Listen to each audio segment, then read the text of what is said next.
Perhatikan, Nabi pernah mengingatkan kita akan datangnya fenomena. Dan wallahu a'lam apakah terjadi atau tidak saat ini, tapi indikasinya seperti kelihatan ya. Ada di hadis Muslim.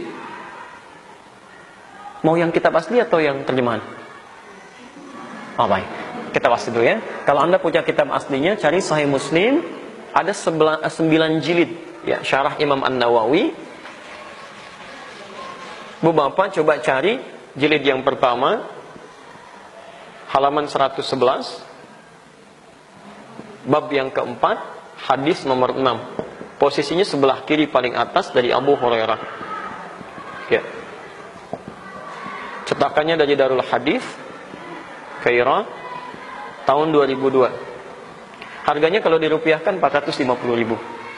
Oke. Kalau di sini saya kira dekat tuh di PT Wadi, Jalan Pramuka itu, ada satu PT Wadi itu juga jualan kitab-kitab. Terus kami pernah cek, santri kami pernah beli dari situ. Ya, ada beberapa kitab hadis cukup bagus. Sekarang perhatikan, saya bacakan hadisnya dan saya tutup sampai sini. Lihat kalimatnya. Sayakunu fi akhir zaman. Kata Nabi, akan nampak nanti di masa yang akan datang, di akhir-akhir zaman. Dajjalun kadzabun. Ada orang-orang yang biasa berdusta. Tapi dustanya ini diungkapkan kata Dajjal. Ya, jadi ada Masih Dajjal, ada Dajjal saja. Kalau Masih Dajjal itu Dajjal yang sesungguhnya, yang bermasalah. Ya. Insya Allah sebelum datangnya Dajjal, orang-orang baik itu yang beriman itu minimal banyak diwafatkan tuh. Ya. Tapi kalau Dajjal saja, itu artinya bukan makhluknya, tapi orang yang memiliki sifat-sifatnya. Ya. Maaf, kalau Dajjal itu pintar atau bodoh? Pernah lihat Ibu? Tidak ya, pernah dengar ya? Masya Allah. Kalau dia tidak pintar, jenius, bagaimana bisa menipu banyak orang, kan?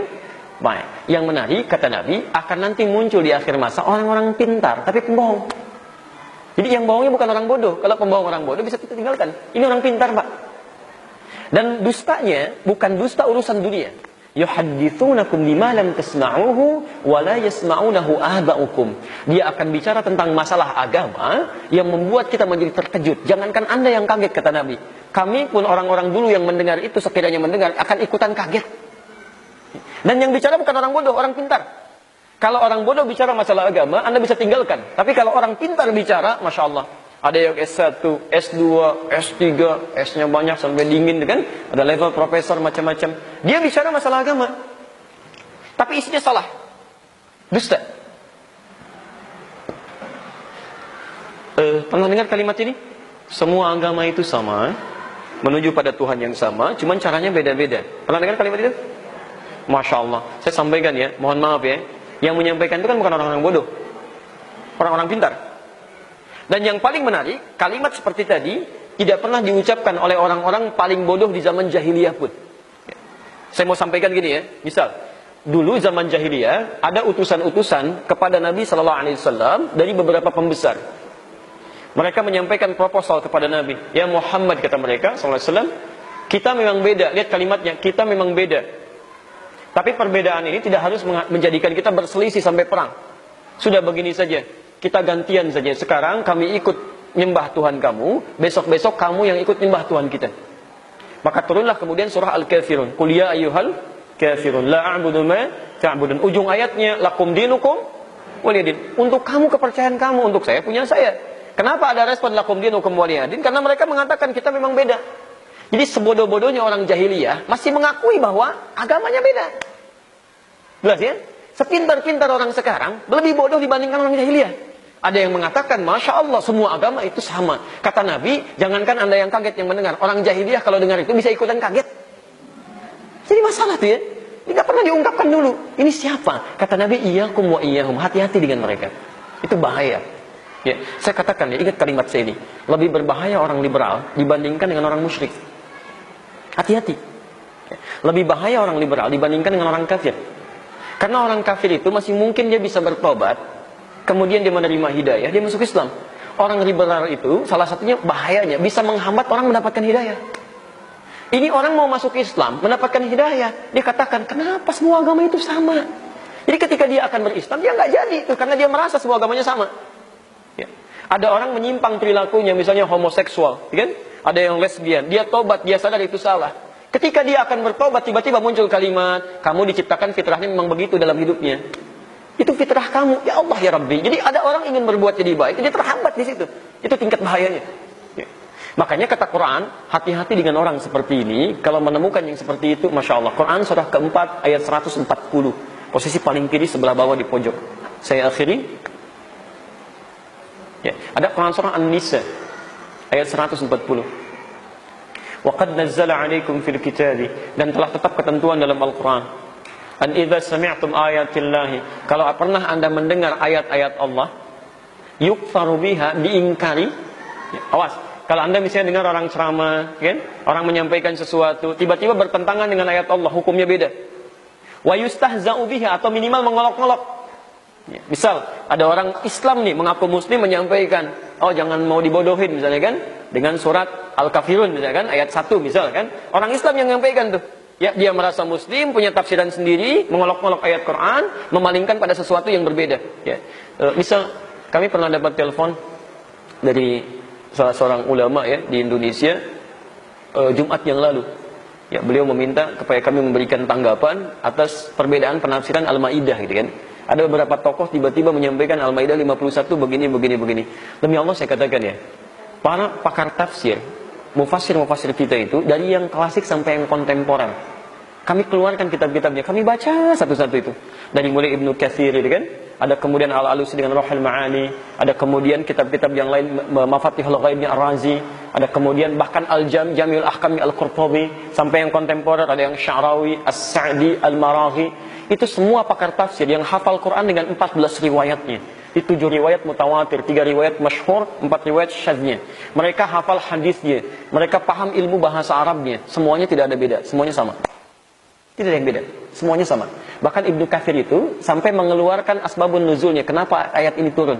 Ya.